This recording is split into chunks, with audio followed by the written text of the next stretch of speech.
Chers passionnés d'investissement en quête d'indépendance financière, accrochez-vous bien. Aujourd'hui, je vais vous présenter mon top 5 ETF à posséder dans une optique d'investissement long terme type PEA par exemple. Et ça tombe bien, tous les ETF qui vont être présentés aujourd'hui sont éligibles au PEA. Par PEA, ou plan d'épargne en action, comprenez une fiscalité avantageuse avec des dividendes directement réinvestis. Et ça tombe encore bien car les 5 ETF qui vont être présentés aujourd'hui sont tous capitalisants.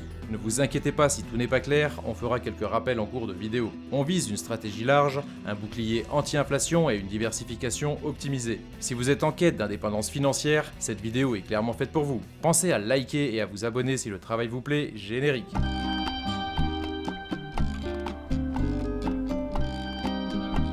La plupart des gens pensent que pour devenir riche en investissement, il faut être un initié et avoir des informations confidentielles avant les autres. Ils pensent que se constituer, gérer et faire prospérer un portefeuille d'actions est un privilège réservé à une élite. Et ils ont raison, du moins en partie.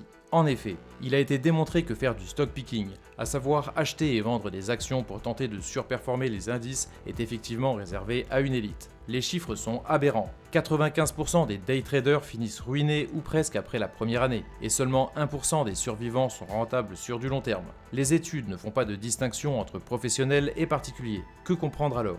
Premièrement, que cette élite n'est pas celle qu'on croit, tapie dans l'ombre au sommet de la pyramide. Il semblerait qu'elle ne soit pas choisie en fonction d'une classe sociale en particulier. Il s'agirait simplement du pourcentage de personnes plus intelligentes que la moyenne qui existe dans toutes les classes de la population. J'en connais, et vous en connaissez probablement. Que comprendre d'autre ? Eh bien que si vous ne faites pas partie de cette extrême minorité des gens, le mieux sera toujours de ne rien faire. Par ne rien faire, comprenez ne pas trader, acheter uniquement et ne pas vendre. Accumuler ce qui vous semble être les meilleurs placements. Mais alors, comment investir sur les marchés financiers sans faire du stock picking ? Eh bien c'est là qu'interviennent les ETF. Mais avant de présenter mon top 5 ETF, revenons rapidement sur quelques notions clés concernant ce produit financier. Les chapitres sont en dessous si vous n'avez pas le temps. Qu'est-ce qu'un ETF ? ETF pour Exchange Traded Fund. Traduction, ce sont des fonds cotés en bourse. Mais qu'est-ce que ça veut dire ? Ce sont des grosses sociétés comme BlackRock ou Lyxor qui émettent un tracker sur les plus gros fonds indiciels au monde. Un tracker, c'est un outil qui traque, qui reproduit en temps réel les mouvements d'un actif. Les fonds indiciels, ce sont le S&P 500, le Nasdaq côté US, le CAC 40 et le DAX de ce côté de l'Atlantique. On rappelle que le prix d'un de ces indices est calculé en additionnant le prix de toutes les actions qui le composent. Pour le CAC 40 par exemple, qui vaut actuellement dans les 6000 points, vous additionnez simplement le prix des 40 actions compris dedans. Pour simplifier encore, imaginez les ETF comme des paniers comprenant la majorité des plus grosses actions mondiales. Ces paniers peuvent être larges ou spécifiques selon les actifs choisis. En achetant un de ces paniers, vous n'avez pas à acheter toutes les actions qui le composent. Vous possédez directement une fraction de chacune d'entre elles, en une seule transaction. Pas mal me direz-vous. Est-ce que c'est tout ? Non, ce n'est pas tout. Mais pour bien comprendre un outil, on doit comprendre d'où il vient et surtout pourquoi il a été créé. Faisons, si vous le permettez, un petit point historique rapide pour bien savoir de quoi on parle.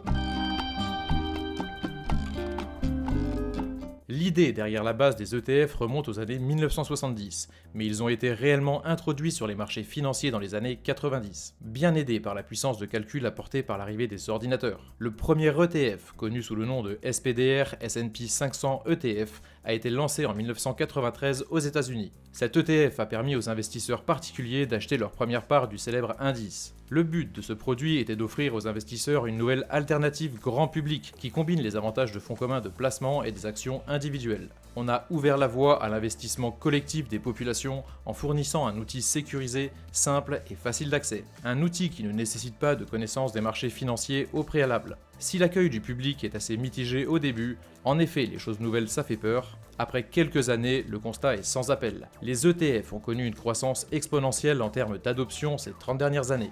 Et pour cause, on tourne autour des 6 à 8% de rendement moyen annualisé sur cette période. Pour clôturer cette introduction rapide, quels sont les avantages des ETF ?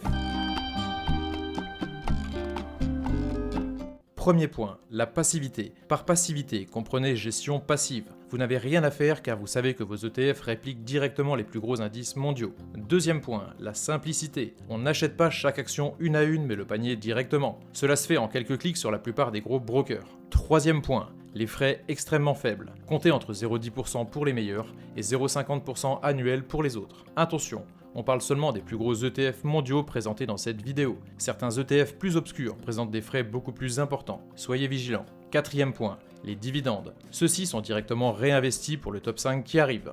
On parle dans ce cas d'ETF capitalisant. en opposition aux ETF distribuants qui vous reversent les dividendes dans votre portefeuille et vous exposent à la taxe sur les plus-values. L'idée avec les ETF capitalisants est de ne pas passer par la case euro afin de s'épargner cet impôt. Les dividendes sont directement réinvestis dans votre capital total. De cette manière, on profite à la fois de l'appréciation des cours et de la puissance des intérêts composés sans passer par la case impôt. Cinquième point, la fiscalité qui vient d'être abordée. Comme on l'a dit, tous les ETF d'aujourd'hui sont éligibles au PEA.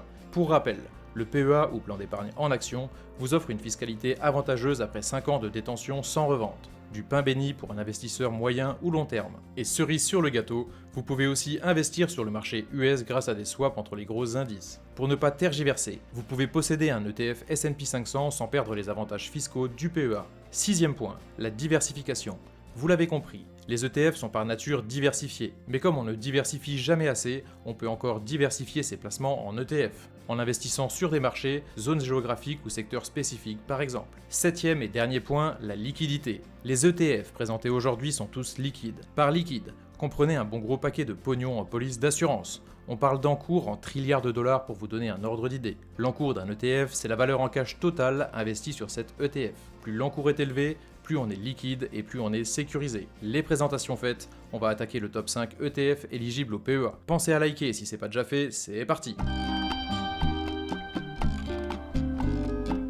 On attaque sans surprise avec la star des stars, l'ETF MSCI World, qu'on ne présente plus. Allez, on va donner quand même quelques chiffres. En achetant un ETF World, vous investissez sur plus de 1600 entreprises parmi les plus connues au monde. Vous êtes diversifié sur 23 pays pour profiter de tous les marchés et de lisser le risque si une zone géographique venait à souffrir plus qu'une autre. La diversification sectorielle est elle aussi optimisée. Comme vous pouvez le voir sur ce graphique, on est principalement positionné sur la technologie, sur la santé et sur les finances. Aujourd'hui, si vous voulez acheter un ETF MSCI World, vous avez deux grosses options. La première option, c'est un produit de Lyxor et la deuxième grosse option, c'est un produit de Amundi. Donc c'est vraiment deux gros ETF parmi les plus connus au monde. Qu'est-ce qui différencie ces ETF? La première chose qui différencie, c'est le prix. Donc le prix est léger aux alentours des 25-30 € pour le produit de Lyxor et un petit peu plus conséquent aux alentours des 400 voire 400 € passés pour le produit de Amundi. L'encours sur l'ETF de Amundi est de 2300 millions d'euros et il est que de 155 millions d'euros sur le produit de Lyxor. Les frais quant à eux sont plus faibles sur le produit de Amundi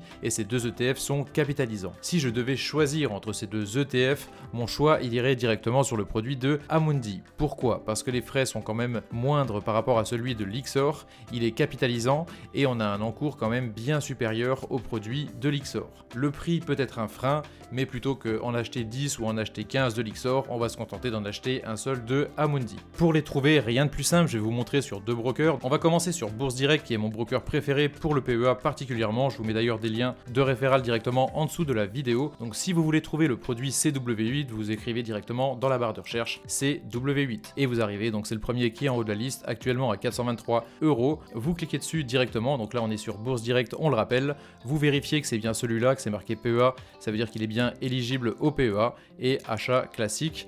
On va regarder sur Boursorama maintenant, donc le EWLD, donc la deuxième option. On tape directement EWLD et évidemment on arrive donc sur l'ETF de Lyxor avec un prix actuel de 25,58 €. Donc même chose, même procédure. Vous arrivez donc sur la page de l'ETF, vous vérifiez qu'il est bien éligible au PEA, que c'est bien celui-là et achetez, même chose, vous achetez directement votre ETF. Après cette grosse entrée en matière, on passe au second ETF pour aujourd'hui et pas des moindres. Deuxième ETF pour aujourd'hui, le Saint Graal des indices boursiers américains, le S&P ou S&P 500 ou encore SPX. Il est calculé en additionnant les 500 plus grosses entreprises américaines parmi les plus prestigieuses. C'est le baromètre ultime de la santé économique et du dynamisme du marché américain. Pour les investisseurs crypto, vous feriez bien de regarder le SPX avant d'ouvrir votre charte de Bitcoin. C'est probablement l'indice le plus connu au monde. Si vous voulez acheter un ETF S&P 500, vous avez actuellement trois grosses solutions sur la plupart des courtiers. Un produit encore une fois de Amundi, un produit de Lyxor et un produit de BNP Paribas. Qu'est-ce qui différencie ces 3 ETF? Eh bien, pas grand-chose en réalité. Vous pouvez voir que les frais sont quasiment les mêmes partout, donc de 0,15%, c'est extrêmement faible. Des encours qui sont quand même élevés, entre 520 millions pour le produit de Lyxor et 1550 millions pour le produit de BNP Paribas. Des prix qui restent relativement faibles, entre 18 € et 33 €. Les prix ont augmenté un petit peu dernièrement. Voilà, si je devais choisir un ETF entre ces 3 produits, je ne saurais vraiment faire un choix. Dans le doute, je possède les deux qui ont les plus gros encours, donc à savoir celui de Amundi avec un encours de 850 millions d'euros et le second, donc BNP Paribas, avec un encours de 1550 millions d'euros. Comment les retrouver sur les courtiers? Donc on va se mettre cette fois-ci sur Boursorama et on tape directement ESE dans la barre de recherche et vous arrivez donc sur le BNP Paribas Easy S&P 500 ETF. Donc vous pouvez voir, il coûte actuellement 19,91 €. Vous cliquez dessus et toujours la même chose. Donc pour l'acheter, vous allez sur le bouton acheter, vous mettez un ordre limite ou un ordre au marché et vous achetez directement un ETF. On passe encore une fois sur Bourse Direct et on va donc regarder le second ETF, donc le PE 500. On tape directement dans la barre de recherche et vous arrivez donc sur le seul PE 500. Encore une fois, vous vérifiez qu'il est bien éligible au PEA, donc le prix cette fois-ci de 32,84 € sur Bourse Direct. On peut maintenant passer au prochain ETF à posséder impérativement dans son PEA.